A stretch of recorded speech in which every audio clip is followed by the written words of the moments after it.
Olá, alunos! Nós já vamos começar a nossa transmissão ao vivo hoje com assuntos sobre o Windows 10 para concursos. A nossa aula vai começar daqui a aproximadamente 1 minuto e 40 segundos. Logo eu já vou aparecer na tela para vocês aí, mas enquanto não começa a aula, já agradecendo aqui a presença de todos que acompanham a nossa transmissão ao vivo aqui no nosso chat, na nossa sala de bate-papo ao vivo. Grande abraço ao Renato de Cássio, de Iguatu, Ceará. O Deibson Carlos, também acompanhando lá de Limoeiro, Pernambuco. Jane Caetano, de Maracanaú, Ceará. O Paulo Henrique Bezerra de Souza, de Maracanaú também. O José Júnior, de Santa Cruz do Capiberibe, em Pernambuco. Boa noite ao Eudson Elisário, a Fabiana Brito e todos que estão acompanhando essa nossa transmissão ao vivo. Lembrando aqui que hoje a aula é sobre o Windows 10. Daqui a 1 minuto já vamos começar a aula de hoje. Boa noite também ao Valdizar, ao Moacir, todos acompanhando aqui. O Moacir lá de Natal acompanha a nossa transmissão aqui no nosso canal V1 Aprova Logo, voltando novamente com as nossas transmissões ao vivo. E a partir de hoje nós vamos começar a fazer várias transmissões ao vivo ao longo aí das semanas, abordando temas importantes para concurso público, como é o caso do Windows 10. Grande abraço também ao Paulo Sérgio, ao Whitson, ao Moacir, ao Paulo César, a Karine Pinheiro, lá de Salvador, Bahia, acompanhando a nossa transmissão ao vivo também aqui no nosso canal V1 Aprova Logo, de Djalma Rocha, e todos que estão chegando agora na transmissão. Então, mais alguns segundos, nós já vamos começar essa nossa transmissão ao vivo aí. Ok, aí finalizando então já vou entrar na tela com vocês, acompanha aí. Já estou na tela aqui para a gente começar a nossa transmissão falando sobre o sistema operacional Windows 10. Pessoal, quando a gente fala sobre esse sistema operacional nas provas de concurso, a primeira coisa, é claro, que nós temos que saber, e é meio lógico isso de se imaginar, que tem que saber que o Windows 10 é um sistema operacional. E como todo sistema operacional, ele é considerado um software básico. Muitas vezes muitas pessoas costumam dizer que o Windows é um aplicativo, e isso está errado. O Windows não é um software aplicativo, ele é um sistema operacional, e todo sistema operacional, vou repetir, é software básico. E por que isso? Porque ele serve de base para que os outros programas possam funcionar, por isso que ele é considerado software básico. Outra característica que também vale para o Windows 10, que é padrão de todos os sistemas operacionais, é indicar que ele é utilizado para gerenciar os recursos do sistema. E quando a gente diz que ele gerencia os recursos do sistema, ele pode gerenciar tanto os recursos de software, como por exemplo, eu espero o Windows carregar para depois usar o Word, para depois usar o Excel, usar o PowerPoint. Portanto, ele gerencia recursos de software, mas ele também é capaz de gerenciar os recursos de hardware, porque ele, o Windows 10, é responsável por gerenciar, por exemplo, o uso do mouse, o uso do teclado, o uso da impressora, o uso do scanner. Todo o sistema operacional, então, gerencia recursos do sistema, sejam eles recursos de software, que são os programas, as aplicações que vão rodar dentro da base desse sistema operacional, como ele também vai acabar gerenciando aí os recursos de hardware, como o caso do mouse, do teclado, da placa de vídeo, entre outros, e por aí vai, certo? Outro ponto importante destacar: todo o sistema operacional, e o Windows não é diferente, ele serve de interface de comunicação entre o computador e o usuário. Quer dizer que sem um sistema operacional instalado no computador, um usuário comum não consegue utilizar aquele computador porque falta a ele uma interface que permita a comunicação entre este usuário e a máquina e o computador. Então o Windows, assim como todos os sistemas operacionais, serve como interface entre o computador e o usuário, certo? Bem, indo um pouquinho mais adiante aqui no nosso estudo, é importante também saber que o Windows é considerado um sistema operacional multiusuário. Quando a gente utiliza o sistema operacional Windows, a gente pode cadastrar diversos usuários no sistema. Por exemplo, no momento da instalação, existe o usuário administrador. O administrador é aquele que tem os poderes totais sobre o sistema. Mas depois eu posso criar outras contas de usuário, como por exemplo contas de usuário do tipo usuário padrão. Essas contas, elas vão acessar só alguns recursos do sistema e vão ter acesso somente a algumas configurações. mas quem realiza as configurações de todos os recursos do sistema é a conta de usuário administrador. Então, o sistema operacional Windows é multiusuário porque permite que eu cadastre diversos usuários no sistema, determinando o que cada usuário pode ou não fazer nesse sistema, inclusive diferenciando o usuário administrador, que é o todo-poderoso do sistema, e outros usuários, que são os utilizadores do sistema propriamente dito. Então tem essa charadinha aí que a gente tem que lembrar para as provas de concurso também, certo? Outra situação importante, entender que ele, o Windows 10, ou todas as outras versões do Windows também, são considerados sistemas multitarefa. Mas essa eu acho que todo mundo sabe facinho, porque o que é ser multitarefa? Significa dizer que quando eu instalo o Windows, eu posso, dentro da base do Windows, executar diversas tarefas de forma simultânea. Por exemplo, eu posso estar realizando agora, eu posso fazer o download de um arquivo da internet e ao mesmo tempo que eu vou fazendo o download desse arquivo da internet, eu posso também usar o Word. E aí, além de usar o Word ao mesmo tempo que eu estou fazendo o download daquele arquivo da internet, eu posso também ouvir uma música lá no player de música. Então imagina que eu estou ouvindo uma música que está sendo executada no meu Windows, ao mesmo tempo eu estou fazendo um download e também estou usando o Word. Por isso que a gente diz que ele é multitarefa, porque ele é capaz de gerenciar diversas tarefas de forma simultânea, ok? Outro ponto relevante aqui é os sistemas de arquivos. Quando a gente fala sobre o Windows 10, o que é um sistema de arquivos para o Windows? É um conjunto de regras e padrões que vão indicar para ele, o Windows, para ele, sistema operacional, como ele vai realizar os procedimentos, os processos de gravação, de leitura e também de armazenamento de dados nas unidades de armazenamento. Então, um sistema de arquivos diz para o Windows como ele, o Windows, por exemplo, vai gravar os arquivos lá no disco rígido. O sistema de arquivos diz para ele como é que ele vai ler os arquivos armazenados no disco rígido, ou no pendrive, ou em algum dispositivo de armazenamento. É isso que é um sistema de arquivos. E geralmente as provas de concurso perguntam muito quais são os principais sistemas de arquivos utilizados no Windows 10. Eu vou destacar aqui o mais importante deles, o mais cobrado até hoje em provas de concurso, que é o sistema de arquivos NTFS, que significa New Technology File System, quer dizer, é o sistema de arquivos da nova tecnologia, mas que na verdade nem é tão novo assim, mas atualmente ele é, de fato, o sistema de arquivos mais utilizado dentro do Windows para fazer a gravação, a leitura, o armazenamento, a organização dos dados em uma unidade de armazenamento, como uma unidade de disco rígido, como uma unidade SSD, por exemplo. Mas existem outros sistemas de arquivos que o Windows também pode utilizar. Por exemplo, o FAT32 é um sistema de arquivos bem antigo, muito anterior ao NTFS, que era o padrão, por exemplo, até o Windows 98. Mas aí o FAT32, ele, em comparação com o NTFS tem recursos, por exemplo, de criptografia nativa de arquivos. O FAT32 não. O NTFS tem sistema de compactação de arquivos nativo. O FAT32 não.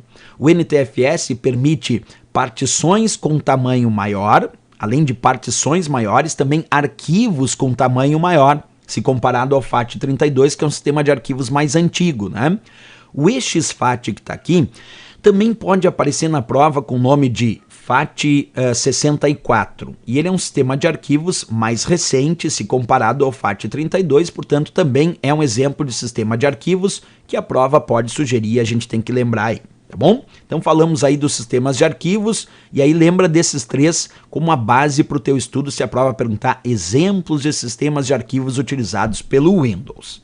Agora, observa, quando eu disse no começo dessa aula, pessoal, que o Windows ele trabalha com drivers, o que significa isso? Que para controlar um dispositivo de hardware, o Windows controla dispositivos de hardware, ele precisa de um software conhecido como driver. Então, por exemplo, o Windows ele tem que controlar o mouse. Como é que o Windows controla o mouse? Através de um driver do mouse. Como é que o Windows controla a impressora? Através do driver da impressora. Como é que ele controla a placa de vídeo? Através do driver da placa de vídeo. Então, driver são programas, são softwares que o Windows utiliza para controlar os dispositivos de hardware conectados nesse computador.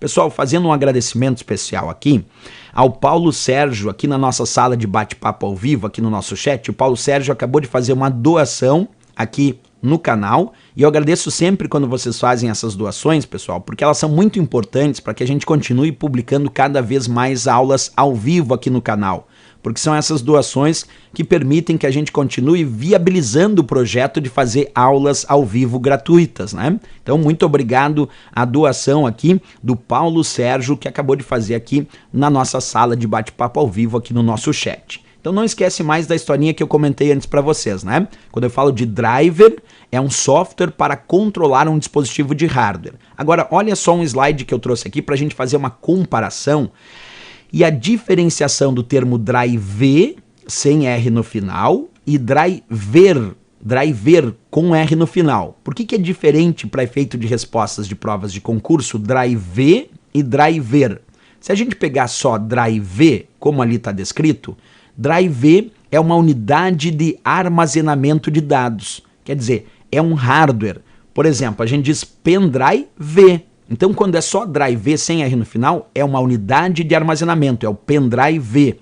Ou o próprio disco rígido. Como é que o disco rígido é conhecido? Como HDD. O que significa HDD, que é o disco rígido? Hard Drive Disk. Percebe? No disco rígido, no original em inglês, HDD, Hard Drive Disk, quer dizer drive. Por quê? Porque é um dispositivo de armazenamento. Se vocês lembrarem, antigamente tinha o drive de CD, o drive de DVD, o drive de disquete. Por que era drive? Porque todos eram unidades de armazenamento de dados. Agora, quando eu digo driver com R no final, aí é outra coisa. Driver é aquilo que eu expliquei anteriormente. É um software que o Windows utiliza para controlar um dispositivo de hardware. Enquanto drive é uma unidade de armazenamento, driver, repetindo, é um software que o Windows utiliza para controlar um dispositivo de hardware. É muito importante perceber isso aí também, tá bom? Beleza. Só aqui fazendo uma pequena pausa, agradecendo a presença de todos que estão chegando na nossa transmissão ao vivo aqui. Um grande abraço a todos. Várias pessoas mandando perguntas aqui. A Thaís Agripino, por exemplo, sempre que me perguntam como conseguir uma nota boa em informática, sempre indico suas aulas, pois sei que são as melhores. Obrigado aí. Valeu a mensagem da Thaís Agripino. Boa noite também a todos que estão chegando aqui na nossa transmissão ao vivo do canal V1 Aprova Logo. Então vamos lá. Continuando aqui, pessoal, acompanha. Quando a gente trabalha com Windows e o Windows 10 não é diferente, nós temos a chamada área de trabalho do Windows 10. Essa área de trabalho, ela é conhecida como desktop. Então tem muita prova que pode perguntar, a área de trabalho do Windows é conhecida como? E aí a resposta, desktop. Ou o contrário, a prova pode sugerir desktop representa, e aí eu vou responder, representa a área de trabalho do Windows. Quando a gente estuda essa área de trabalho chamada desktop, até vou sair um pouquinho da tela para mostrar melhor para vocês aí, acompanha. A área de trabalho do Windows 10 ela é composta por vários elementos. Nós temos a lixeira na área de trabalho, nós temos atalhos, e aí os atalhos são reconhecidos na área de trabalho por essa setinha que aparece no canto inferior à esquerda aqui, ó, por exemplo, o Microsoft Excel 2010 aqui é um atalho, em função de ter essa setinha. Nós temos, claro, as janelas que são carregadas na área de trabalho. Nós temos na parte mais inferior da área de trabalho aqui a chamada barra de tarefas, que é essa barra mais inferior. Essa barra de tarefas é aquela que tem o botão iniciar. Nós temos na barra de tarefas uma área que exibe a data e a hora do sistema, que é a chamada área de notificação. Temos também um botãozinho na extremidade mais à direita da barra de tarefas do Windows 10, chamado Mostrar Área de Trabalho, que dá acesso a um recurso, a um comando, que daqui um pouquinho eu vou mostrar para vocês, chamado Espiar. Espiar, mas a gente já chega lá daqui um pouquinho, certo? Pois bem, pessoal, deixa eu voltar aqui na tela com vocês, novamente. Agora vamos estudar elementos que compõem essa área de trabalho. Vamos começar com o estudo da lixeira, certo? Se alguém perguntar na prova assim, o que é a lixeira do Windows? A lixeira do Windows, como a gente bem sabe, porque a gente usa muito ela, né, no cotidiano, é uma área especial para armazenar alguns arquivos e pastas deletadas do sistema. Então, à medida que eu vou deletando alguns arquivos, à medida que eu vou deletando algumas pastas do sistema, automaticamente esses arquivos podem ser colocados na lixeira. justamente porque a lixeira é considerada uma área especial para a deleção de arquivos e pastas. Só que um detalhe importante, olha a minha lixeira aí. Quando o arquivo vai para a lixeira, e aqui eu estou mostrando a minha lixeira do Windows porque eu acabei de abrir ela, é importante saber que a lixeira tem vários comandos que me permitem, entre outras coisas, restaurar os arquivos. Por exemplo, se eu tenho um arquivo na lixeira, eu posso selecionar ele e pedir para restaurar esse item. Se eu pedir para restaurar o arquivo, ele vai ser restaurado no seu local original. E eu também posso, entre outras coisas, esvaziar a lixeira, porque aí, como a gente sabe, os arquivos que estão na lixeira, eles ocupam um espaço de armazenamento. E se eu pedir para esvaziar a lixeira, eu estou liberando esse espaço, já que arquivos armazenados na lixeira ocupam um espaço de armazenamento. Vamos estudar isso de forma um pouquinho mais aprofundada. Acompanha comigo aqui. Então vamos lá, começando passo a passo sobre a lixeira. Os arquivos que estão na lixeira, eles podem ser restaurados. Pois bem, isso é fato, ó. Basta selecionar um arquivo. Depois de selecionar esse arquivo, eu posso pedir para restaurar ele, ele vai ser restaurado no seu local original. Outro detalhe, você pode esvaziar a lixeira se achar necessário. Isso nós também vimos ali na imagem, porque quando a gente entra na lixeira, tem uma opção chamada esvaziar lixeira. Outro ponto, se o usuário clicar com o botão direito do mouse no ícone da lixeira da área de trabalho, como eu vou fazer agora, vou clicar com o botão direito do mouse sobre o ícone da lixeira na área de trabalho. Percebe que apareceu automaticamente aqui um menu de opções. E nesse menu de opções que aparece quando eu clico com o botão direito, eu posso abrir a lixeira, eu posso inclusive esvaziar a lixeira por esse próprio menu, sem entrar na própria lixeira. Posso até dar outro nome para a lixeira, se assim a prova cobrar. Imagina uma questão dizendo que eu posso renomear a lixeira, dar outro nome para ela. Pode, basta clicar com o botão direito do mouse no ícone da lixeira na área de trabalho e pedir para renomear. E além disso, eu também posso visualizar as propriedades da lixeira para alterar, por exemplo, o tamanho da lixeira em relação àquela unidade. Então aqui é bom saber que quando clicamos com o botão direito do mouse na lixeira na área de trabalho, aparece o menu com essas opções que eu acabei de demonstrar para vocês, certo? Outro ponto importante, os arquivos deletados que forem para a lixeira, eles continuarão ocupando espaço na unidade. Porque tem muita gente que deleta arquivos, e aí esse arquivo deletado acaba indo para a lixeira, e muitas vezes a pessoa acha que liberou aquele espaço, e não. Observa, arquivos deletados que forem para a lixeira, eles continuam ocupando espaço na unidade. Inclusive, eles continuam ocupando o mesmo espaço que eles ocupavam antes. Então, é muito importante perceber isso. O José aqui dizendo, ó, errei uma questão de prova que perguntava qual o comando deleta um arquivo no Windows sem que ele vá para a lixeira. Muito importante a pergunta do José aqui, é o comando Shift Delete. Quando a gente seleciona um arquivo e aplica o comando Shift Delete, aí esse arquivo vai ser excluído sem passar pela lixeira, né? Bem, outro ponto, a Carolina aqui, Nauter, dizendo assim, Caroline Nauter, vai ter curso para o TJ? Sim, vamos ter curso aqui para o Tribunal de Justiça no nosso canal. Então pode ficar tranquilo, assim que sair o edital, a gente já começa a fazer os cursos também.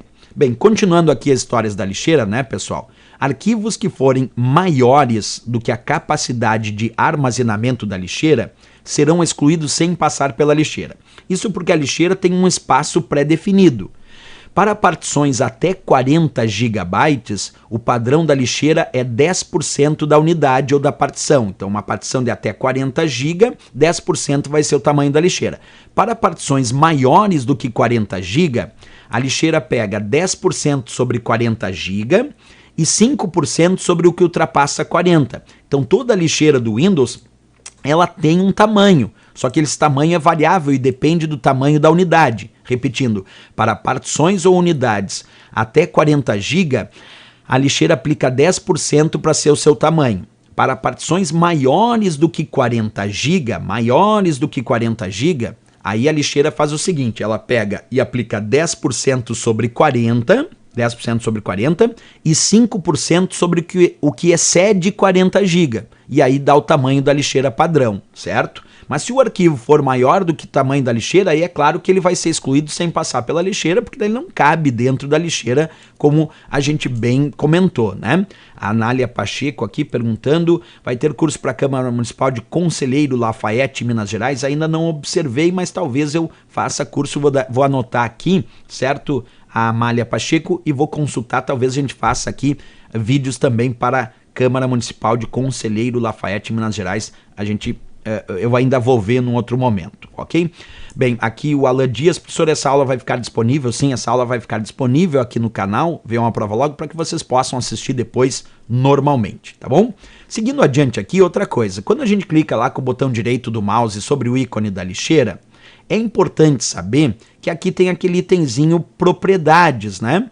Então, olha só, clicamos com o botão direito do mouse e aí vamos clicar ali onde diz propriedades. Quando a gente clica em propriedades, eu percebo que aqui já aparece o tamanho da lixeira, um tamanho padrão que ele definiu de acordo com o tamanho da partição ou da unidade, né? Mas eu posso, clicando aqui nas propriedades, se eu desejar, personalizar o tamanho da lixeira. Então, eu posso vir aqui, clicar e alterar o tamanho da lixeira. Outra coisa, nós podemos também configurar para não mover os arquivos para a lixeira, para remover os arquivos imediatamente quando excluídos. Se eu marcar essa opção não mover arquivos para a lixeira, quando eu deletar os arquivos, eles não vão para a lixeira de jeito nenhum. Então, mas eu não recomendo fazer isso, porque muitas vezes a gente se arrepende de deletar um arquivo, e aí se a gente vai observar, me arrependi de deletar o arquivo. De repente eu vou lá na lixeira, o arquivo está lá na lixeira e eu posso recuperar o arquivo. Agora, se eu marcar essa opção das propriedades da lixeira, que diz não mover arquivo para a lixeira, remover arquivos imediatamente quando excluído, bem, aí o arquivo não vai para a lixeira e eu vou ter problemas de recuperação. Aí eu vou ter que usar programas de recuperação de dados para tentar recuperar aquele arquivo. Então também tem que pensar nisso, né? Outra coisa importante de manter marcado aqui nas propriedades da lixeira é a opção exibir caixa de diálogo de confirmação de exclusão. Por que é importante manter essa opção marcada? Porque se eu não marcar essa opção, se eu deixar desmarcado, o que acontece é que quando eu uso o comando delete ou shift delete, ele faz a operação direto, sem abrir uma janela pedindo confirmação se eu desejo ou não enviar aquele arquivo para a lixeira. Que eu até vou demonstrar um pouquinho isso na prática para vocês daqui um pouco como é que a gente faz, certo? Bem, outra dica, à medida que a gente vai utilizando o Windows, a gente vai deletando arquivos. Eu deleto muito arquivo todo dia aqui no meu computador. E obviamente a lixeira pode chegar num ponto de ficar cheia. E aí o Windows diz assim sobre a lixeira cheia, acompanha comigo, ó. Quando a lixeira está cheia, o Windows automaticamente limpa espaço suficiente nela para acomodar os arquivos e pastas excluídos recentemente. Significa dizer que tu não precisa se preocupar que a tua lixeira ficou cheia. Não tem problema, pessoal. O que acontece? A minha lixeira ficou cheia. Aí eu deleto um novo arquivo agora. O que o Windows faz? Mesmo que a lixeira esteja cheia, o Windows vai limpando espaço suficiente na lixeira para acomodar os arquivos e pastas que foram excluídos recentemente. Mas como é que ele faz essa exclusão? Ele vai tirando os arquivos mais antigos para receber os arquivos mais novos, os arquivos mais recentes que foram enviados para a lixeira. Então é assim, ele vai tirando os mais antigos para receber os mais novos. Claro que a qualquer momento nós podemos esvaziar a lixeira, como eu já descrevi aqui na aula. Mas é bom lembrar que mesmo que a lixeira fique cheia, ela não para de funcionar. Ela continua funcionando, certo? Importante perceber isso também aí no nosso cotidiano.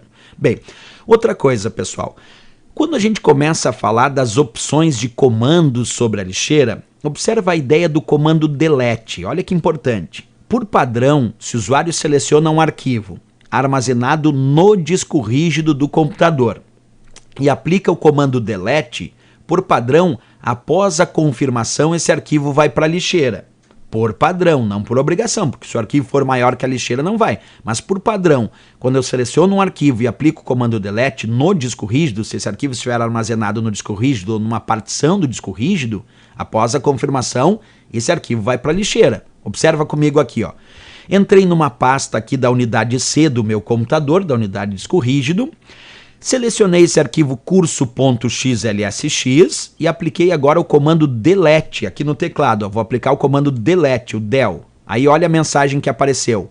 Tem certeza de que deseja mover esse arquivo para a lixeira? Aí se eu confirmar agora com sim, percebe que aquele arquivo saiu aqui da pasta Rodrigo da unidade C, não está mais ali. E se eu entrar na lixeira agora, ó, quando eu entro na lixeira, percebe que agora apareceu aquele arquivo que eu deletei aqui na lixeira.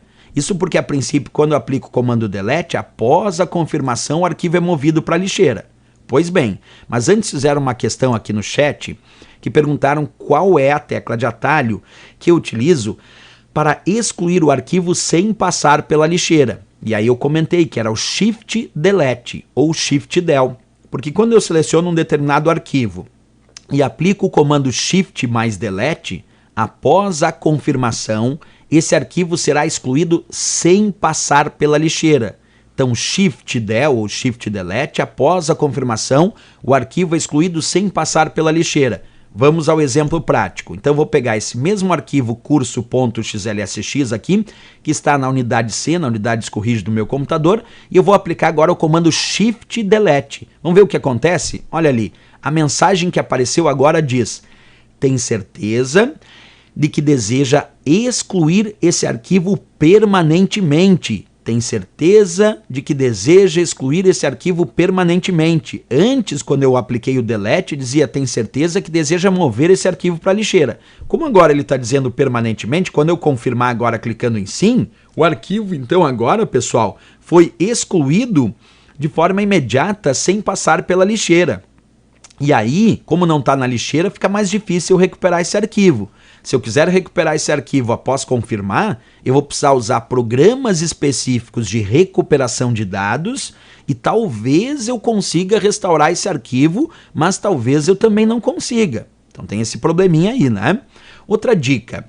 Quando a gente fala sobre o comando delete, e aí é um ponto importante, nem sempre o delete após a confirmação envia o arquivo para a lixeira. Por exemplo, se eu aplicar o comando delete em uma unidade removível, como o caso de um pendrive, se eu aplicar o comando delete em uma unidade removível, como o caso do pendrive, após a confirmação, esse arquivo vai ser excluído sem passar pela lixeira. Isso porque, por padrão, quando eu conecto o pendrive, ele é reconhecido como unidade removível.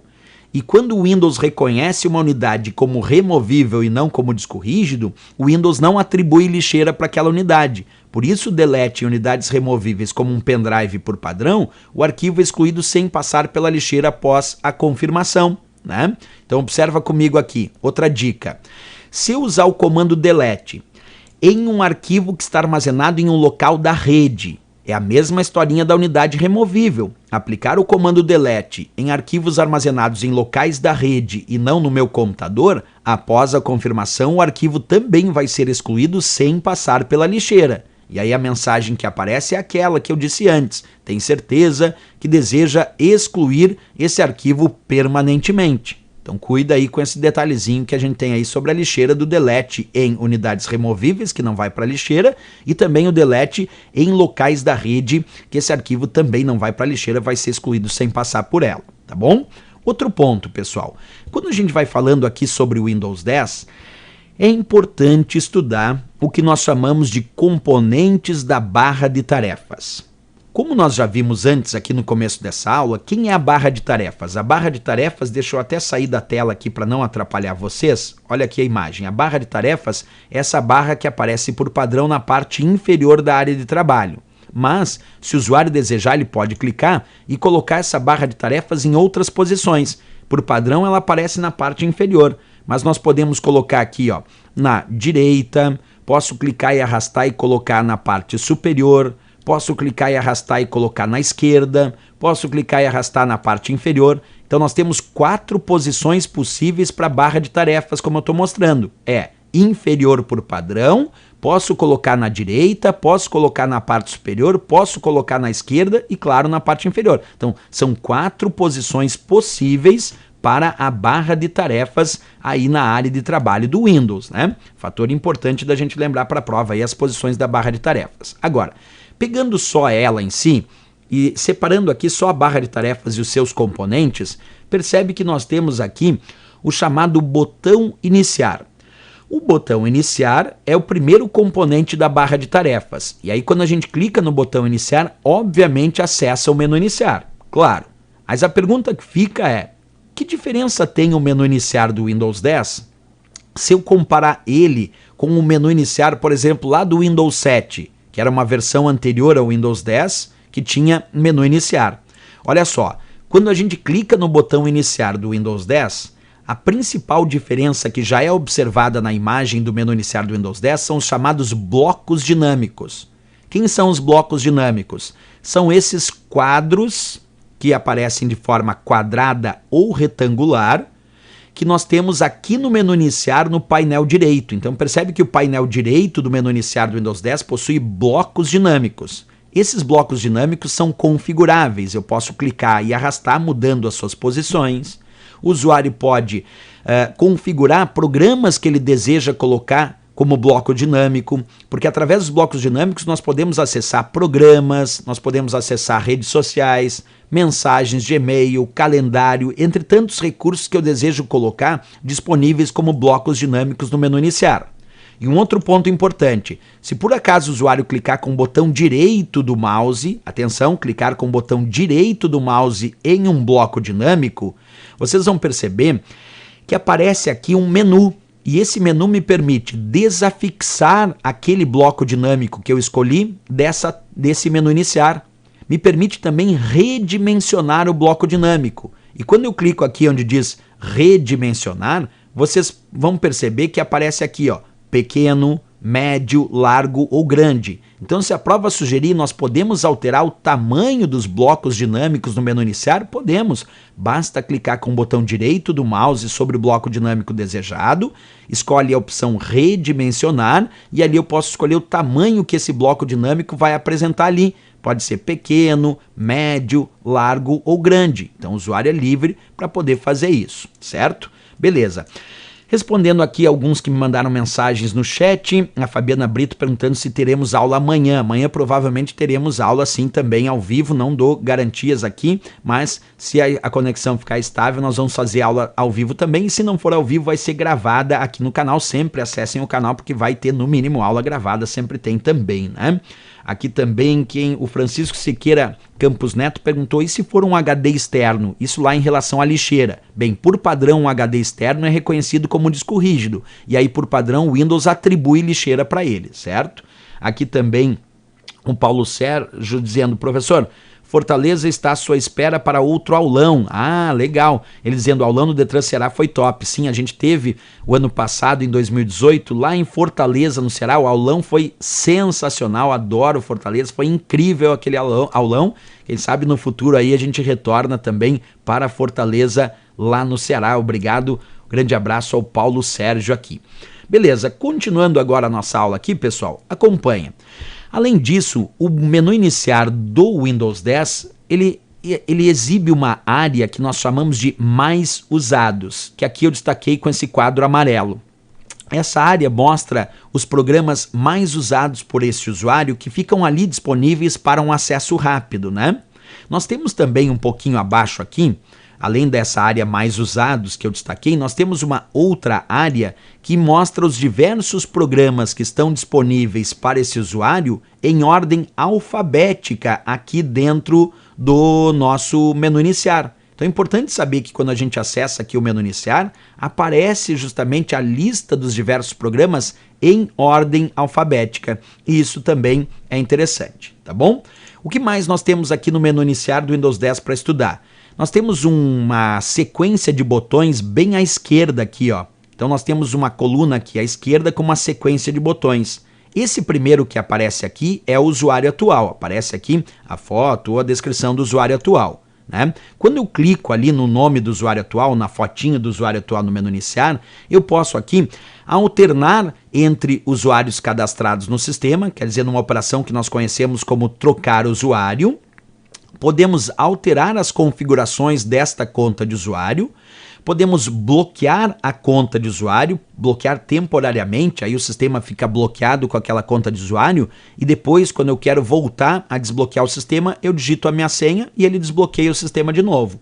Posso utilizar também a opção sair, que é similar ao que no Windows 7 era chamado de fazer logoff. Esse sair, vou repetir, é similar ao que lá no Windows 7 se chamava de fazer logoff, mas aqui se chama sair. E o que significa esse sair propriamente dito? Basicamente, ele vai finalizar a sessão do usuário atual, mas vai permitir que um outro usuário faça o seu logon no sistema. Então, o sair é encerrar, é finalizar a sessão do usuário atual. E quando ele finaliza a sessão do usuário atual, ele fecha os programas desse usuário, ele fecha suas janelas, quer dizer, ele está encerrando a sessão do usuário atual para permitir que um outro usuário comece as suas tarefas no sistema, né? Outra coisa, além disso, aqui nesses botõezinhos desse painel mais à esquerda, aqui no menu iniciar, dessa coluna mais à esquerda, nós temos essa folhinha aqui, ó, que é para acessar os documentos. Aí quando eu clico ali, claro, eu vou acessar os documentos que existem disponíveis no meu computador, quer dizer, lá na biblioteca ou na pasta documentos. Então é um acesso rápido à pasta documentos com os vários documentos que o usuário tem à disposição aqui no sistema. Mais abaixo, aqui já mostrei, ó. Então quando eu cliquei lá em documentos, abre o explorador de arquivos, já com a pasta documentos ativada, e ali eu tenho acesso aos diversos documentos que eu criei e salvei aqui no meu Windows. Mais abaixo ainda, como eu dizia, tem um outro iconezinho que nós chamamos de imagens. Esse ícone imagens é parecido com a ideia do documento, só que para imagem. Quando eu clico aqui nesse ícone chamado imagens, que aqui eu deixei ampliado para vocês enxergarem melhor, ó, ele vai acessar a pasta ou a biblioteca imagens, mostrando as diversas imagens que o usuário também salvou aqui no computador usando o Windows. Um pouquinho mais abaixo nós vamos encontrar uma rodinha dentada, que é o botão chamado configurações. E aí quando eu clico nessa rodinha dentada, que é o botão configurações, ele vai mostrar as configurações do Windows, que é uma área com várias categorias para alterar configurações do Windows. Aqui eu posso alterar várias configurações, como por exemplo aqui, sistema, configurações de redes internet para as minhas conexões, configurações de facilidade de acesso. As configurações para facilidade de acesso alteram as configurações do Windows, permitindo um acesso mais eficiente para pessoas com dificuldades auditivas, visuais ou motoras. Então, claro, quando a gente acessa configurações, temos acesso a uma janela com várias e várias configurações que o usuário pode alterar, né? Seguindo adiante ainda aqui no nosso menu iniciar, nós temos bem aqui embaixo, observa no cantinho, o botão ligar-desligar. Esse botão ligar-desligar, pessoal, quando a gente clica nele, vocês vão verificar que aparece uma imagem mostrando opções como suspender, o desligar e o reiniciar. Bem, acompanha comigo. O suspender, ele faz o que a gente chama de modo de suspensão. O que esse suspender faz por padrão? Ele vai deixar o computador no modo de baixo consumo de energia, mas não vai desligar o computador. É só no modo de baixo consumo de energia. E aí, quando o usuário voltar a usar o teclado ou clicar com o mouse, o computador retorna à energia plena e eu continuo usando o computador de onde eu parei, né? Já a opção desligar que nós temos aqui, essa serve simplesmente para desativar o Windows. Mas quando eu digo desativar o Windows, é que ele desativa o sistema, ele prepara o sistema para ser desativado e depois desliga o computador automaticamente. Já o reiniciar, desativa o sistema e ativa novamente, por isso chamado de reiniciar. E tudo isso a gente pode clicar aqui no botão ligar-desligar do menu iniciar do nosso Windows 10, como eu mostrei para vocês, tá bom? Bem, vamos seguir adiante. Agora que eu estudei com vocês o menu iniciar do Windows 10, vamos seguir adiante o estudo da nossa barra de tarefas. Eu mostro agora para vocês essa área aqui, com essa circunferência que eu estou apontando ali com uma setinha, que é a chamada Cortana do Windows 10. O que é a Cortana?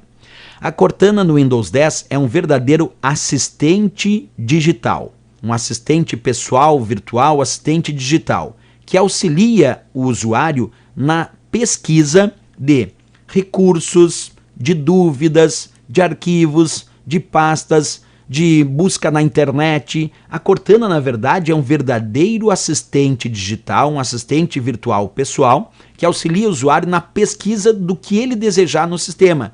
Tanto recursos para pesquisa na internet, como também permite aí acesso e pesquisa a recursos no próprio computador. E o interessante é que a Cortana, ela é dotada de recursos de inteligência artificial que nós chamamos de aprendizado de máquina, que vem do inglês de machine learning. Esse tipo de recurso permite que a Cortana vá aprendendo com o passar do tempo com as experiências de pesquisa do usuário e com o comportamento desse usuário para apresentar cada vez mais pesquisas direcionadas de acordo com o perfil e de acordo com as preferências desse usuário. Isso é impressionante, né? A capacidade que a Cortana tem de aprender justamente com com o perfil do usuário, com aquilo que o usuário vai pesquisando no cotidiano e depois mostrar sempre uma pesquisa mais direcionada. E um outro ponto interessante quando a gente fala da Cortana também, que deve ser destacado, é que essa pesquisa não precisa ser só uma pesquisa por texto, não. Eu posso realizar essa pesquisa clicando nesse microfoninho que vocês enxergam aqui, ó, e quando a gente clica nesse microfone, aí a gente pode falar com a Cortana. Quer dizer, eu posso fazer pesquisa por voz. E aí a Cortana vai pesquisar aquilo que por voz eu determinei. Vamos dar um exemplo prático aqui só para vocês entenderem. Então aqui embaixo está a minha Cortana, eu já mostro ela aí para vocês, quando a gente clica já aparece aqui a Cortana, e aí, como a gente sabe que ela é um assistente digital que ajuda o usuário na realização de tarefas e de pesquisas, quanto mais o usuário utilizar a Cortana, sempre mais personalizada será a sua experiência, será a sua pesquisa, justamente porque ela vai sendo dotada de recursos de inteligência artificial e de aprendizado de máquina que vão produzindo essa experiência mais personalizada para a pesquisa, né? A gente pode começar a pesquisa digitando alguma pergunta ali na caixa de pesquisa para a Cortana ou selecionar o microfone, como eu disse, e falar com a Cortana. Então se eu digitar ali, ó, como está o tempo no Brasil? Ou falar para a Cortana como está o tempo no Brasil. Bem, aí automaticamente a Cortana vai buscar uma pesquisa relacionada a essa minha dúvida. E acabou buscando ali, me mostrando, ó, previsão de tempo para todas as regiões do Brasil. Então é assim que funciona a Cortana, e sempre lembrando que ela vai se acostumando cada vez mais com o perfil das pesquisas que o usuário vai realizando. A Cortana, ela pode ser usada para várias situações. Ela pode enviar lembretes, ela pode rastrear pacotes, pode enviar e-mail, enviar SMS, ela pode me ajudar muito aí nas tarefas do meu cotidiano. Pode gerenciar meu calendário, pode as minhas listas, pode ativar salas de bate-papo, ativar jogos, por exemplo, encontrar arquivos, informações no meu sistema, pode abrir qualquer aplicativo do sistema, posso usar a Cortana para abrir o Word, o Excel, o PowerPoint, o LibreOffice Calc, desde que sejam aplicativos que estejam disponíveis no meu sistema. Então ela permite não só pesquisa pura e simplesmente, é um assistente pessoal, ela te auxilia nas tarefas do teu cotidiano quando a gente usa aqui o Windows 10, né? Aqui eu mostro as partes que compõem a Cortana. Nós temos aqui o item 1 sendo o início da Cortana. O item 2 é o chamado caderno da Cortana. O 3 aqui é para alterar as configurações da Cortana, que é essa rodinha dentada, e abre aquela área configurações que a gente já viu. O 4, o item 4 descrito aqui, é o chamado feedback, porque aí tu manda um feedback em relação ao que tu está achando do uso da Cortana. Então eu vou mostrar aqui para vocês, ó, o item 2 é o caderno, e aí a gente pode usar o caderno para monitorar os lembretes, a gente pode fazer muita coisa aí com o caderno da Cortana. Podemos também pegar aqui, ó, e acessar as configurações através dessa rodinha dentada. E aí quando a gente clica aqui nessa rodinha dentada, acessa as configurações da Cortana, onde a gente pode botar ali, ó, permitir que a Cortana responda: "Ei, Cortana", atalhos de teclado, aí a gente pode usar a tecla de logotipo do Windows mais C, então permitir que a Cortana escute meus comandos quando eu pressionar as teclas de logotipo do Windows mais C, ela aí fica escutando os meus comandos e aí vai se acostumando com o meu perfil de uso no computador. Então são configurações da Cortana que nós podemos periodicamente ir alterando. Além disso, nós também temos aqui a opção chamada de feedback. O feedback da Cortana serve justamente para o usuário fazer alguns comentários ou fornecer comentários do que ele está achando da Cortana, e isso é enviado para a Microsoft para que então a Cortana seja melhorada constantemente, né? Para que ela não fique só de um jeito, quer dizer que o Windows receba o feedback dos seus usuários e melhore a Cortana com o passar do tempo. Seguindo adiante, pessoal, ainda no nosso estudo da barra de tarefas, aqui depois então da Cortana, nós temos aqui um botão chamado visão de tarefas, ainda falando sobre a barra de tarefas, né? Esse botão visão de tarefas, ele é interessantíssimo, ele fica aqui, ó, porque ele possibilita a criação de novas áreas de trabalho. E além disso, depois de criar uma nova área de trabalho com o botão visão de tarefas, nós também podemos alternar entre essas diversas áreas de trabalho que foram criadas. Eu vou mostrar para vocês na prática como funciona, então acompanha comigo. Nós vamos clicar ali agora no botão visão de tarefas, aparece essa área que vocês estão enxergando aqui, bem em cima tem uma opção chamada nova área de trabalho. Se eu clicar aqui, eu vou criando novas áreas de trabalho. E aí o que é legal da história? Porque aqui eu criei uma nova área de trabalho e agora eu tenho área de trabalho 1 e área de trabalho 2. Isso significa dizer que eu posso botar algumas janelas na área de trabalho 1, por exemplo, eu boto na área de trabalho 1 as janelas do Word e do Excel. E na área de trabalho 2, eu boto as janelas do bloco de notas e do Paint. Isso quer dizer que quando eu clicar na visão de tarefas e clicar em área de trabalho 1, ele me mostra as janelas que eu defini que estão na área de trabalho 1. E quando eu clicar aqui na visão de tarefas e escolher área de trabalho 2, ele vai me mostrar as janelas que eu disponibilizei na área de trabalho 2. E a gente pode ir criando novas áreas de trabalho à medida que a gente tem necessidade. Então é bem interessante aí, né? A nossa a nossa visão de tarefas, que é o botãozinho aquele que eu mostrei aqui embaixo do lado da Cortana, que permite, primeiro, criar novas áreas de trabalho e, segundo, alternar entre as janelas de cada uma dessas áreas de trabalho. Beleza. Seguindo adiante comigo aqui, pessoal, ainda no nosso estudo da barra de tarefas, nós vamos encontrar a chamada seção intermediária da barra de tarefas. Essa seção intermediária, ela possui vários e vários ícones que muitas vezes alguns já vêm fixados na seção intermediária da barra de tarefas e outros só aparecem enquanto a janela está carregada. E aí quando eu fecho a janela, o ícone desaparece da seção intermediária.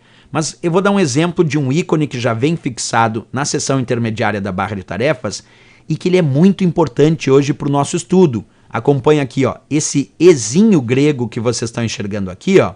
Esse ezinho grego representa o navegador Microsoft Edge.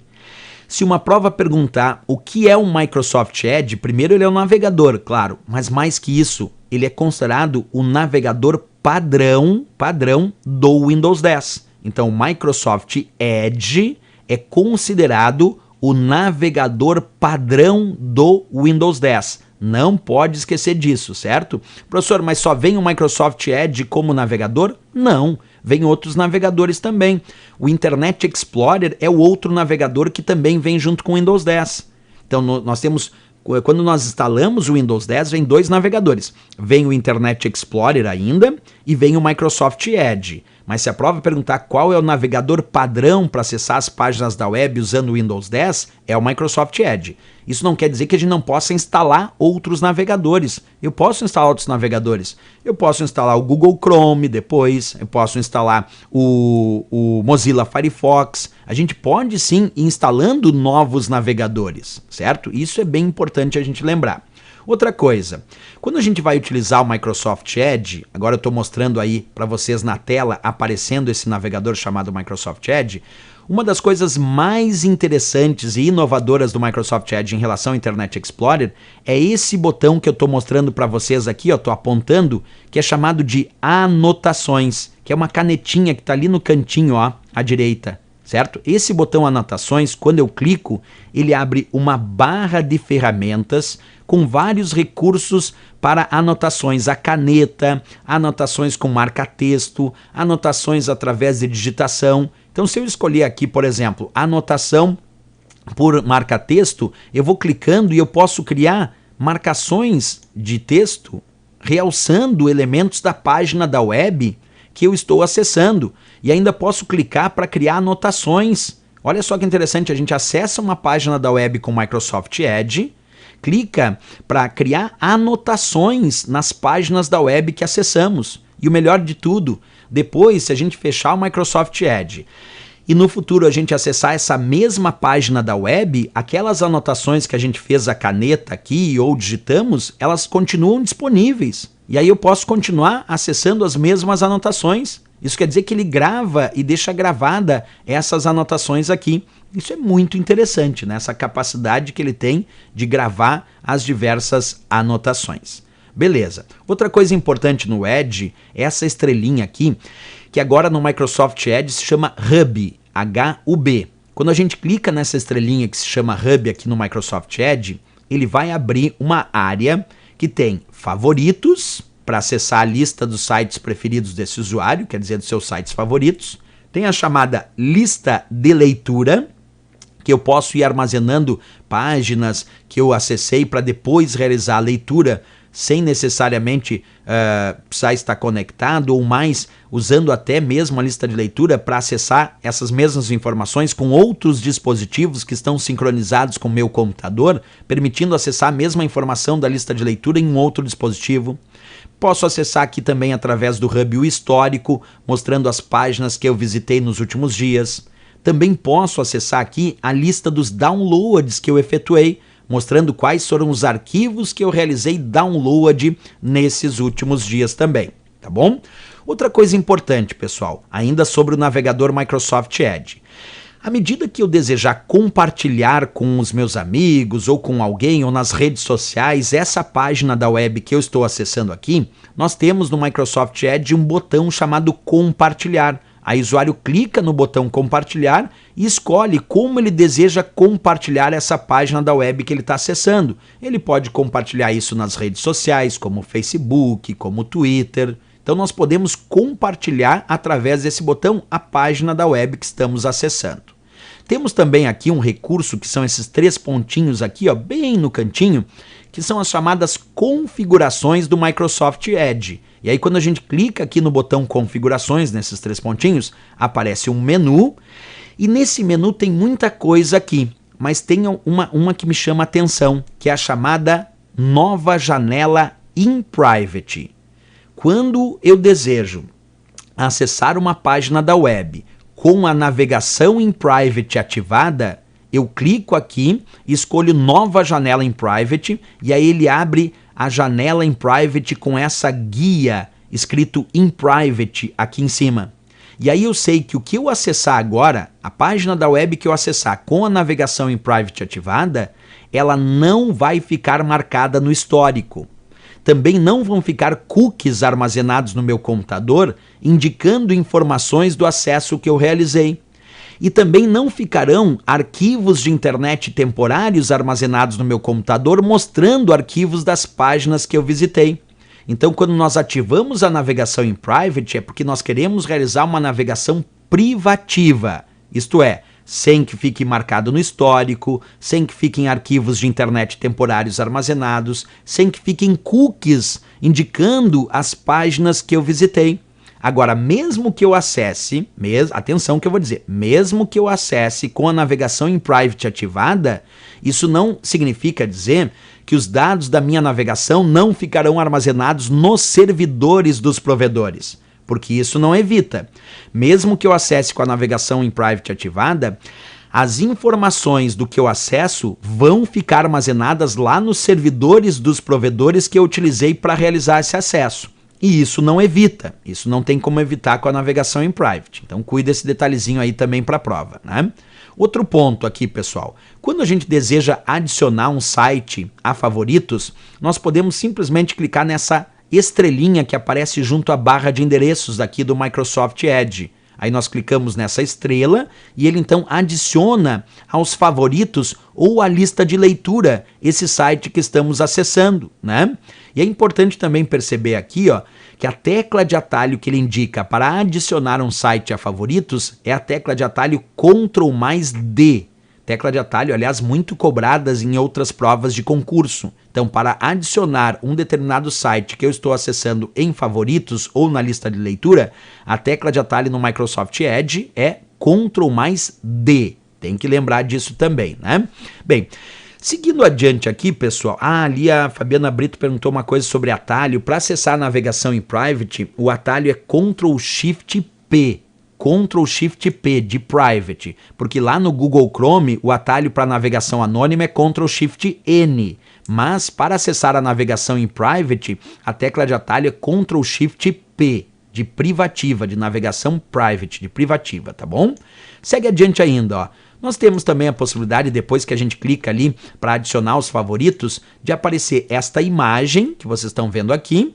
E agora eu vou escolher se quero adicionar aos favoritos ou à lista de leitura. Tanto faz, lembrando que a lista de leitura permite que eu utilize esse mesmo site aqui e acesse ele de outros dispositivos, porque essa é a função da lista de leitura, né? Temos também aqui um livrinho com as folhas abertas dentro do Microsoft Edge, que se chama Modo de Leitura, da tecla de atalho Ctrl+Shift+R. Quando eu acesso a página da web no modo de leitura, ou pressiono Ctrl+Shift+R, ele vai reorganizar aquela página da web, priorizando a facilidade de leitura daquele site na janela do navegador. Quer dizer, ele não se preocupa mais com o visual do site. Quando a gente acessa um site e ativa o modo de leitura clicando naquele caderninho com as folhas abertas ali, a prioridade agora é mostrar o site da maneira mais simples possível para facilitar a leitura desse site. E aí ele para de se preocupar com a parte visual. Então ele vai alterar completamente o visual que nós temos aí do Microsoft Edge, ok? Completamente fica alterado. Outro ponto, pessoal, tem mais coisas aqui importantes. Percebe que nós temos esse cadeadinho aqui quando nós percebemos que um determinado site usa o protocolo HTTPS. HTTPS significa Protocolo de Transferência de Hipertexto Seguro. E sempre que um site usar o HTTPS, vai aparecer esse cadeadinho que vocês estão enxergando aqui, ó. E esse cadeadinho que está aparecendo, se eu clicar nele, ele me mostra a identificação do site. E assim eu posso fazer a verificação do certificado digital que está sendo usado por esse site para realizar o processo de criptografia na transmissão desses dados. Então, se eu clicar ali onde diz, ó, exibir certificado, aí ele mostra o certificado digital que está sendo usado por esse site para aumentar o nível de segurança e a criptografia nesse acesso. De posse desse certificado digital, eu tenho que verificar para quem foi emitido, e aí verificar se foi emitido realmente para a empresa dona do site que eu estou acessando, verificar o prazo de validade desse certificado, quer dizer, se o certificado está dentro do prazo de validade, verificar qual foi a autoridade certificadora que emitiu esse certificado digital para o site, descobrindo se é uma autoridade certificadora confiável. Isso é muito importante quando a gente acessa um site, não só verificar para quem foi emitido, mas verificar se o certificado foi emitido por uma autoridade certificadora confiável. Isso faz com que eu tenha mais garantias de acreditar que esse site é verdadeiro. Portanto, quando a gente acessa um site e tem HTTPS lá na barra de endereços, não basta ficar olhando para o HTTPS e achar que é seguro. Tem que clicar no cadeadinho, que significa a identificação do site, depois em exibir certificado e verificar as informações do certificado digital que foi usado para esse processo de criptografia. Se eu não fizer essas verificações, eu não consigo ter grandes garantias de que esse é de fato o site verdadeiro, certo? Então há que se fazer isso. Outra coisa que nós temos aqui no Microsoft Edge, e esse é bem conhecido, é o famoso atualizar. Mas o atualizar continua com a sua mesma tecla de atalho no Microsoft Edge que existia nos outros navegadores, que é o F5, que serve para fazer um novo carregamento da página da web atual lá do servidor para o computador do usuário, atualizando então o seu conteúdo. E até o símbolo do atualizar no Edge é igual dos outros navegadores, que é essa seta circular que vocês estão enxergando aqui. Então esse não tem erro, né? Temos também aqui as opções para voltar, que à medida que eu vou clicando no voltar, ele vai voltando na mesma sequência do acesso. Temos também aqui, ó, isso muito importante, a tecla de atalho agora, pessoal. Esse sinal de adição que aparece do lado dessa guia que eu estou acessando se chama Nova Guia. E as provas muito perguntam qual é a tecla de atalho para Nova Guia. E a tecla de atalho para Nova Guia é Ctrl+T. Ctrl+T. Aí quando eu pressiono Ctrl+T ou clico aqui no sinal de adição, ele abre uma nova guia, como acabou de fazer aqui. E como ele abriu uma nova guia, agora eu posso acessar um outro site nesta nova guia, né? Então muito importante aí, pessoal, porque senão o que acontece? Quando a gente vai responder uma questão de prova, tem muita gente que diz que Ctrl T é para selecionar tudo. Mas na verdade Ctrl T é para selecionar tudo lá no Word. É lá no Word que o Ctrl T é usado para selecionar tudo. Lá no Word, vou repetir, aqui no Microsoft Edge e nos navegadores, Ctrl T é nova guia, porque aqui para selecionar tudo não é Ctrl T, é Ctrl A. Então lá no Word selecionar tudo é Ctrl T, aqui nos navegadores selecionar tudo é Ctrl A, porque o Ctrl T é nova guia, como eu acabei de demonstrar aí para vocês. Então cuide dessa pegadinha aí nas teclas de atalho, né? Sempre é bom alertar para não ficar dúvidas em relação a teclas de atalho importantes que a gente tem aqui, né? Bem, outro ponto importante que nós temos aqui que destacar para vocês, pessoal, é essa setinha que aponta para baixo aqui, ó, do lado do botão Nova Guia. Essa opção, quando o usuário clica, se chama Visualizações de Guias. E aí quando eu clico aqui, ele vai me mostrar miniaturas do conteúdo das guias que estão carregadas. Olha que interessante então, clicar nessa setinha que se chama Visualização de Guias do Microsoft Edge, exibe miniaturas mostrando o conteúdo de cada guia, o que facilita a minha escolha em qual guia agora eu vou escolher para continuar a minha navegação. Ainda mais quando a gente tem muitas guias com muitos sites, isso facilita bastante a escolha do usuário, né? Ok, pessoal, temos também aqui no cantinho à esquerda da guia o chamado reservar essas guias. Quando a gente clica no reservar essas guias, que é esse pontinho aqui, a gente está mandando essas guias para uma lista de reserva.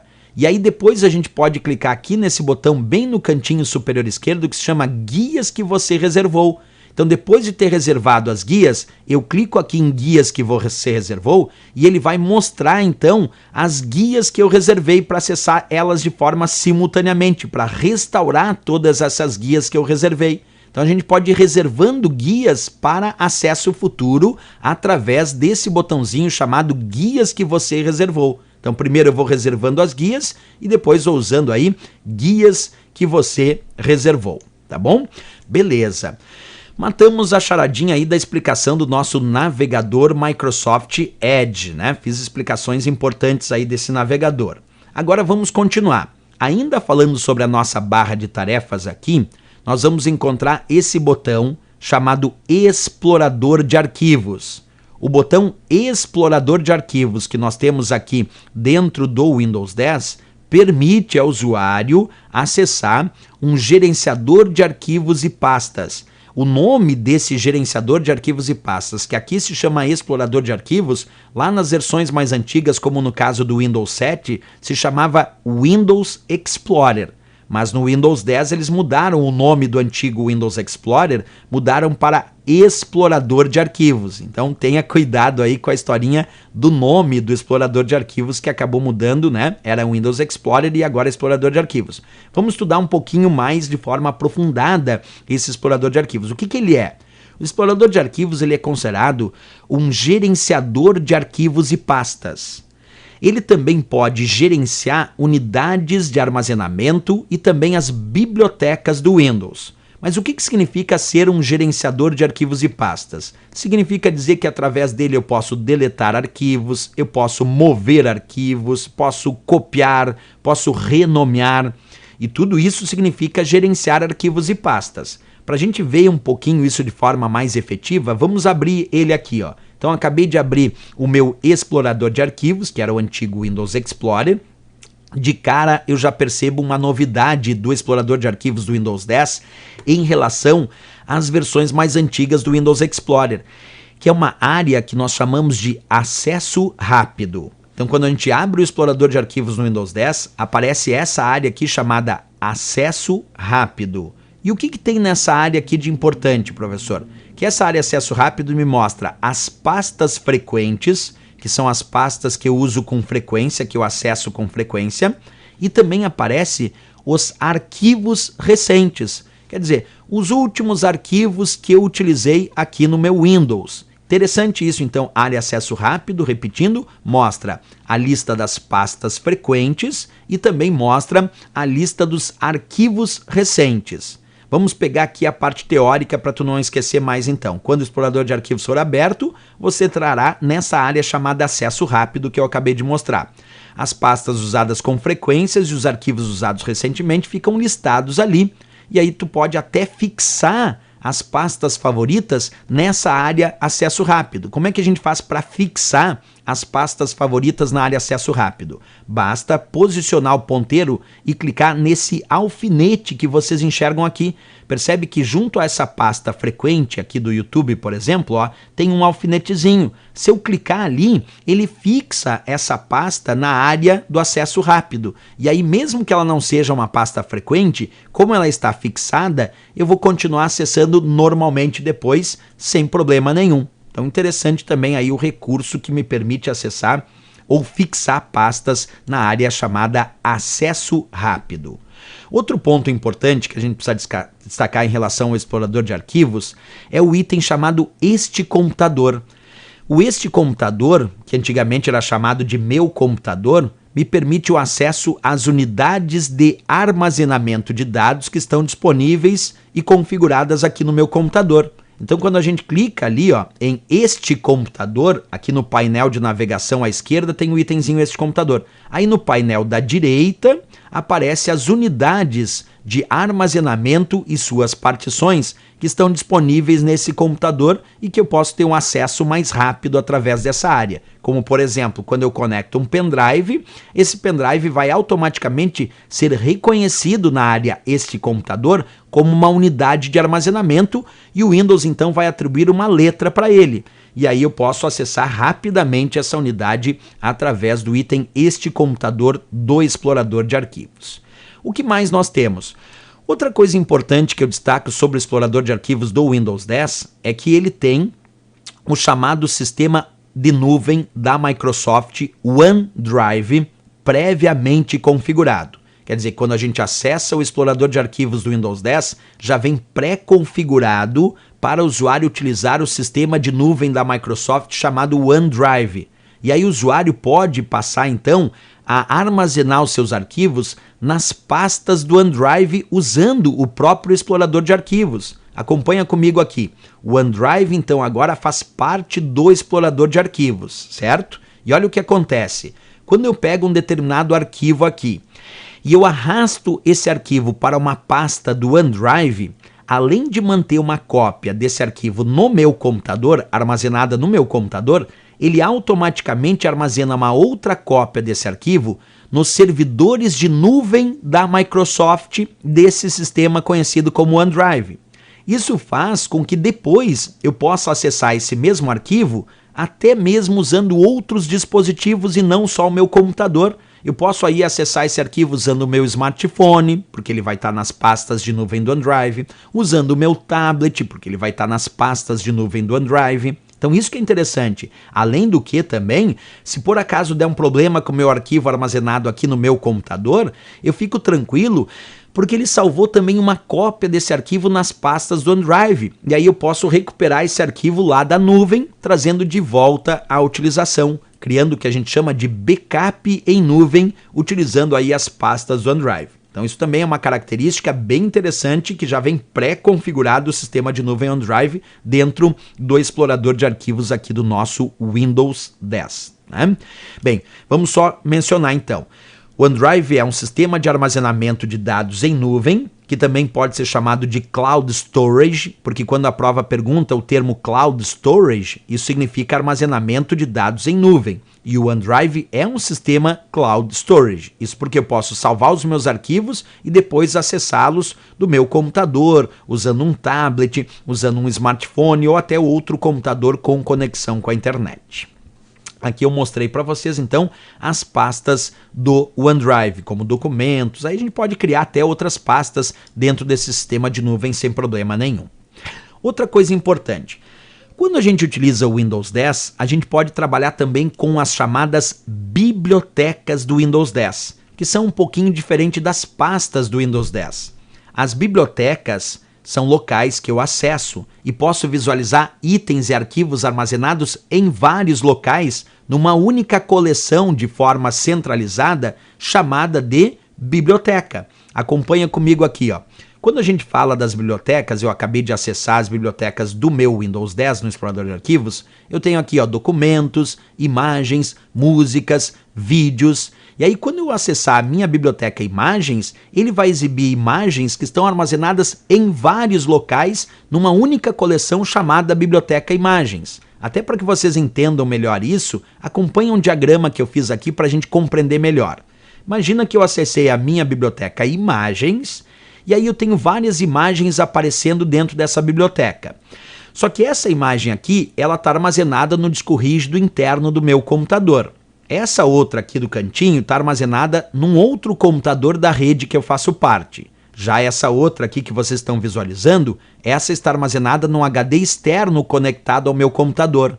Isso quer dizer que a minha biblioteca Imagens está exibindo imagens armazenadas em vários locais, no disco rígido interno, em outro computador da rede que eu faço parte, no meu HD externo, e pode. E por que pode? Porque a biblioteca tem essa ideia, exibir itens armazenados em vários locais. É claro que muita gente me diz assim, professor, por que às vezes eu utilizo o Windows e não aparecem essas bibliotecas? Bem, isso tem várias razões. É porque às vezes a gente instala o Windows e ele não exibe as bibliotecas por padrão. Aí eu tenho que clicar aqui na guia Exibir do explorador de arquivos para pedir para exibir as bibliotecas. Pedindo para exibir, elas vão aparecer normalmente, tá? E depois eu posso acessar as configurações das bibliotecas, que é o que eu fiz agora, ó, e posso ir clicando aqui em adicionar e adicionando novos locais para serem exibidos dentro da minha biblioteca. Então o legal é que a gente pode depois clicar aqui, ó, nas ferramentas de biblioteca. Então aqui eu acessei a biblioteca Documentos, aí apareceu as ferramentas de biblioteca e eu posso clicar aqui para gerenciar biblioteca. Quando eu clico para gerenciar biblioteca, aparece essa imagem que vocês estão enxergando. E aqui a gente pode clicar em adicionar para adicionando os locais que a gente deseja exibir nesta mesma biblioteca. E a gente pode adicionar vários locais para serem exibidos naquela biblioteca. Depois o usuário confirma e aí pronto, está configurada as bibliotecas daquele usuário.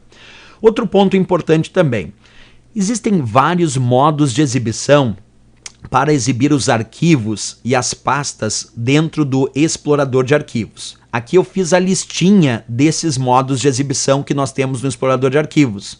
Tem prova que já perguntou assim, dentre esses, quais são considerados modos de exibição do explorador de arquivos? Ou ainda, dentre esses apresentados, qual não é um modo de exibição? Então é importante saber essa listinha que eu vou te mostrar, que nós temos ícones extra grandes, ícones médios, ícones pequenos, temos lista, detalhes, blocos, conteúdo, tudo isso são exemplos de modos de exibição de arquivos dentro do explorador de arquivos do Windows 10. Vamos ver cada um deles para vocês observarem a imagem, ó. Aqui eu cliquei na guia Exibir do explorador de arquivos, apareceu ícones extra grandes como modo de exibição. Olha só o tamanhão dos ícones aqui no tamanho extra grande, né? Agora eu vou clicar ali onde diz ícones grandes. Agora ficaram ícones não mais num tamanho extra grande, só num tamanho grande, que já é bom, né? Depois eu vou clicar aqui onde diz ícones médios. Vai vendo que os ícones estão diminuindo de tamanho. Finalmente eu vou clicar aqui em ícones pequenos. Agora os ícones ficaram bem pequenininhos. Se eu clicar em lista, os ícones também são pequenos, como vocês observam, mas se tivesse muitos arquivos aqui, ele ia mostrar esses arquivos na forma de listas. Por isso lista, né? O modo de exibição detalhes, que é o próximo que eu vou clicar, esse é particularmente o meu preferido. Eu, quando utilizo o explorador de arquivos aqui do Windows 10, o modo de exibição que eu mais utilizo é o modo detalhes. E por quê? Porque esse modo de detalhes, ele exibe detalhes dos arquivos e das pastas em forma de colunas. Percebe? Tem uma coluna para nome, uma coluna para data de modificação, uma coluna para tipo, uma coluna para tamanho. Então o modo de exibição detalhes tem esse nome porque ele exibe detalhes dos arquivos na forma de colunas, o que fica muito interessante aí para a gente conseguir trabalhar com a visualização desses arquivos, né? Temos outros modos de exibição também. O modo de exibição blocos, que lá no Windows Explorer do Windows 7 era chamado de lado a lado, mas que no explorador de arquivos, o antigo modo de exibição lado a lado mudou de nome. No explorador de arquivos do Windows 10 ele se chama blocos. Então blocos é o antigo lado a lado, que exibe o ícone, ao lado o nome do arquivo e algumas informações adicionais. Então, aparece o ícone, o nome do arquivo e algumas informações adicionais. Esse, então, é o nosso modo blocos, que antigamente se chamava lado a lado. Temos também o modo de exibição conteúdo. No modo conteúdo, ele apresenta uma linha para cada arquivo, com ícone, nome do arquivo e informações adicionais, mas não lado a lado, e sim cada arquivo fica com uma linha própria de conteúdo para ele, mostrando então, repetindo, ícone, nome do arquivo e informações adicionais, mas onde cada arquivo fica numa linha separada, que é diferente do modo blocos, ó, onde eu também tinha ícone, nome do arquivo e informações adicionais, mas num bloco que poderia aparecer lado a lado. No modo conteúdo não, é uma linha para cada arquivo que é exibido. Esses são os chamados modos de exibição de arquivos que nós temos aqui no nosso explorador de arquivos do Windows 10. Né? Seguindo adiante, pessoal, agora eu vou pegar o meu explorador de arquivos e eu vou começar a realizar tarefas utilizando o botão esquerdo do mouse pressionado. Então eu vou começar agora, pessoal, a arrastar arquivos dentro da mesma unidade, arrastar arquivos em unidades diferentes. No entanto, eu vou fazer essas operações de arrastar esses arquivos usando o botão esquerdo do mouse pressionado, certo? Antes eu só vou responder aqui alguns que me perguntam, como por exemplo o Edivano Souza, vai ter aula para o concurso da Polícia Civil do Ceará 2019? Sim, teremos aqui no canal. A Fabiana Brito, professor, qual a diferença do modo detalhes e conteúdo? Detalhes mostram detalhes em forma de colunas e o conteúdo é um arquivo, observa, em cada linha. Detalhes é detalhes na forma de colunas. Essa é a diferença básica entre esses dois modos de exibição, né? Perfeito. Vamos agora, então, falar do explorador de arquivos, arrastando arquivos utilizando o botão esquerdo do mouse pressionado. Para fazer isso, eu quero mostrar um esqueminha para vocês, que aí depois a gente vai lá para o explorador de arquivos testar, certo? Olha esse esqueminha. Vamos imaginar que no meu computador aqui, pessoal, eu tenho a unidade C, que é a unidade de disco rígido no meu computador, e algumas pastas. E eu também conectei um pendrive que aqui no meu computador ficou reconhecido como unidade F, E olha o que eu vou fazer agora, pessoal. Eu vou pegar esse arquivo aqui, ó, que está numa pasta da unidade C, vou clicar com o botão esquerdo do mouse, manter pressionado e arrastar esse arquivo para uma outra pasta da unidade C. Percebe que eu estou arrastando esse arquivo desta pasta da unidade C para essa outra pasta da unidade C, mantendo o botão esquerdo do mouse pressionado. Quando eu faço isso, quando eu arrasto arquivos dentro da mesma unidade, ele move o arquivo. O que significa mover o arquivo? Significa que esse arquivo sai da pasta de origem e passa a constar na pasta de destino. Isso porque arrastar arquivos dentro da mesma unidade move o arquivo, sai da origem, passa a constar no destino. Agora, se eu pegar essa operação na prática, observa comigo, eu estou aqui com o meu explorador de arquivos aberto, eu tenho aqui uma pasta chamada Rodrigo, que pertence à pasta teste, que pertence à unidade C, que é a unidade de disco rígido do meu computador. Se eu clicar nesse arquivo curso.xlsx aqui e arrastar ele para a pasta aulas hoje, que também pertence à mesma unidade C, nesse caso então eu estou arrastando arquivos dentro da mesma unidade. E quando eu arrasto arquivos dentro da mesma unidade, olha o que ele me diz aqui, mover. Porque lembra o que eu disse antes? Arrastar arquivos dentro da mesma unidade move o arquivo. Quer dizer, ele vai sair da sua pasta de origem e vai passar a constar só na pasta de destino. Olha lá, saiu o arquivo aqui da pasta Rodrigo da unidade C e passou a constar lá na pasta aulas hoje da unidade C. Quer dizer, moveu, saiu da pasta de origem e passou a constar aqui na nossa pasta de destino. Então esse é um ponto importante também que eu precisava ressaltar para vocês, certo? Outra dica aqui, continua comigo. Quando eu pego esse arquivo agora, que está nessa pasta da unidade C, e eu clico nesse arquivo com o botão esquerdo do mouse pressionado e arrasto ele para uma pasta da unidade F. Se eu arrastar esse arquivo de uma pasta da unidade C para uma pasta da unidade F, eu estou arrastando arquivos em unidades diferentes. E arrastar arquivos em unidades diferentes copia o arquivo. copia o arquivo. Observa, o arquivo foi mantido na pasta de origem da unidade C e foi criada uma cópia idêntica para esse arquivo na pasta de destino na unidade F. Isso porque arrastar arquivos em unidades diferentes copia o arquivo. Não pode esquecer dessa regrinha. Arrastar arquivos em unidades diferentes, repetindo, copia o arquivo. Tá bom? Bem, mas vamos continuar com as dicas agora olhando na prática. Então tá lá o meu arquivo curso.xlsx na pasta aulas hoje da unidade C. E agora eu vou clicar com o botão esquerdo do mouse e vou arrastar esse arquivo para uma pasta da unidade E. Portanto, eu estou arrastando o arquivo da unidade C para a unidade E, que são unidades diferentes. Como são unidades diferentes, o que está escrito aqui pelo próprio Windows? Ó, copiar. Ele está dizendo que vai copiar esse arquivo. Por quê, professor? Porque arrastar arquivos em unidades diferentes copia o arquivo, como eu acabei de mencionar para vocês. Então é importante saber dessas regrinhas, né? Perfeito. Outra dica, pessoal, nós também podemos clicar nesses arquivos e arrastar esses arquivos mantendo pressionada a tecla CTRL do teclado.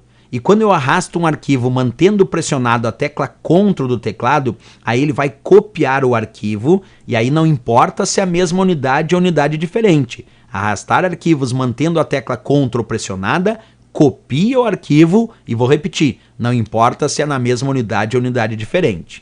Se por acaso eu resolver arrastar esse arquivo mantendo pressionado a tecla Shift do teclado, arrastar arquivos mantendo pressionado a tecla Shift move o arquivo. Ele sai da origem e passa a constar no destino, não importa se é a mesma unidade ou se são unidades diferentes. Então, quando eu arrasto pressionando CTRL, ele copia.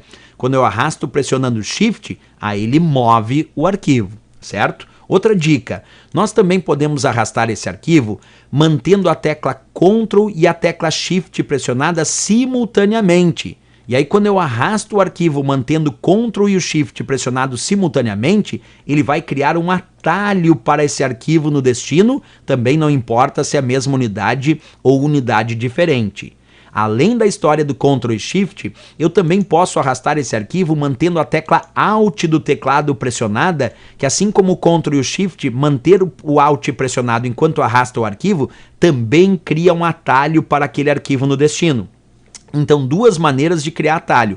Posso arrastar o arquivo mantendo o Ctrl e o Shift pressionado de forma simultânea, ou posso arrastar o arquivo mantendo a tecla Alt pressionada. Nos dois casos, ele vai criar um atalho para esse arquivo no destino, repetindo, não importa se é na mesma unidade ou se é em uma unidade diferente. Não esquece mais dessas dicas importantíssimas aí para a prova, tal a quantidade de vezes que cai. Outra dica, pessoal. Nos exemplos anteriores, eu arrastei os arquivos usando o botão esquerdo do mouse pressionado. Mas eu também posso arrastar os arquivos utilizando o botão direito do mouse pressionado. E se eu arrastar arquivos utilizando o botão direito do mouse pressionado, aí muda a historinha. Por quê, professor? Olha a imagem. Eu peguei esse arquivo despesas.ods, cliquei com o botão direito do mouse no arquivo e arrastei para uma outra pasta chamada aulas aqui. Só que quando a gente arrasta um arquivo mantendo o botão direito do mouse pressionado e solta no destino, ele exibe um menu. E esse menu tem as seguintes opções: copiar aqui, mover para cá, criar atalhos aqui ou cancelar. Quer dizer que quando eu arrasto o arquivo mantendo o botão direito do mouse pressionado e solto, eu posso escolher no menu que aparece qual é a operação que eu quero realizar. Não importa se é na mesma unidade ou unidade diferente. Aí eu vou escolher se eu quero copiar, se eu quero mover, se eu quero criar atalho para esse arquivo ou ainda se eu quero cancelar esta operação. Então, informação também importante aí quando a gente fala sobre o ato de arrastar os arquivos usando aí o nosso botão esquerdo do mouse pressionado ou o botão direito do mouse pressionado, como eu mostrei. Outra dica é, muita gente quando vai mover o arquivo resolve usar o comando recortar e colar, usando para isso a tecla de atalho Ctrl X na origem e depois Ctrl V no destino. O Ctrl X, Ctrl V significa recortar e colar. Então quer dizer que se eu usar Ctrl X, Ctrl V, estou recortando e colando, estou retirando da origem e colando no destino. Aí a minha resposta é que ele vai mover o arquivo. Porque mover significa retirar da origem e colar no destino. Então, se eu por acaso fizer Ctrl X, Ctrl V, que é o recortar e colar, ele move o arquivo, retirando da origem e colocando aí nesse destino. E é claro que se eu usar o Ctrl C, Ctrl V, o Ctrl C, Ctrl V, claro, é o comando copiar e colar, e aí ele vai manter na origem, criar uma cópia idêntica no destino, e é claro que aí vai ser copiar. Também não importa se é a mesma unidade ou unidade diferente. Então, se for Ctrl C, Ctrl V, aí copia o arquivo, né? Não importando se é a mesma unidade ou se são unidades diferentes, como eu descrevi para vocês. Ok, pessoal? Essas foram algumas explicações aí do Windows 10, falando aqui do nosso explorador de arquivos. Nós estamos, então, finalizando essa nossa transmissão ao vivo. Estamos finalizando aqui essa nossa aula de hoje, mas aqui no canal eu vou continuar publicando e provavelmente amanhã nós faremos mais uma transmissão ao vivo, continuando as explicações do nosso Windows 10, certo? Então olha só o que eu vou dizer para vocês. Quem desejar, amanhã, aproximadamente ali por 19 horas, horário de Brasília, repetindo, 19 horas horário de Brasília, nós vamos fazer a nova transmissão ao vivo, continuando aqui as explicações do Windows 10, quer dizer, a nossa segunda aula com as explicações do Windows 10. Lembrando que essa aula aqui, pessoal, vai ficar disponível para vocês acessarem, certo? Vou responder agora algumas questões que apareceram aqui, ó. Vamos ver. O Júnior Moraes perguntando se vai ter aula para a PM do Ceará. Sim, assim que sair o edital, vamos ter aula também, né? Grande abraço à Terra Plana, que disse que esse slide ficou show, obrigado aqui. A Marli Barbosa, vai ter aula para o concurso da Prefeitura de Juazeiro do Norte, no Ceará. Sim, vamos fazer ali, né? Já saiu o edital, o Júnior Moraes perguntando se já saiu o edital, mas vamos fazer aqui também, né? Obrigado à mensagem do Lucas Stefanelli ali, Fabiana Brito acompanhando a nossa transmissão. Olha que legal, Lucas. Grande abraço ao Lucas aqui que está acompanhando a nossa transmissão. Grande abraço ao meu amigo Lucas Stefanelli, está acompanhando aqui. Disse melhor professor de informática que existe. Parabéns, Rodrigo. Obrigado. Valeu, Lucas. Acompanhando a nossa transmissão. Fico sempre muito feliz quando encontro um amigo aqui na nossa transmissão ao vivo, aqui no chat. A Caroline aqui também acompanhando. Família Geres, né? O Júnior Moraes. GCMBH terão aulas? Sim, vou procurar fazer aulas também para o GCMBH aí também, né? Quem mais aqui acompanhando a nossa transmissão? Paulo Sérgio, Marli Barbosa, Nivaldo Santos, o Lins, também acompanhando José Júnior, o Júnior Moraes, ótima aula, Gabriel Xavier, a Marli Barbosa, o Ederaldo Barros, Guarda Petrolina, vai haver aula amanhã? Sim, eu publiquei já a aula hoje do Guarda Petrolina e amanhã vou continuar assim também publicando aulas para o Guarda de Petrolina, né? Quem mais aqui? A IEM, obrigado por ter uma metodologia que facilita a aprendizagem, valeu.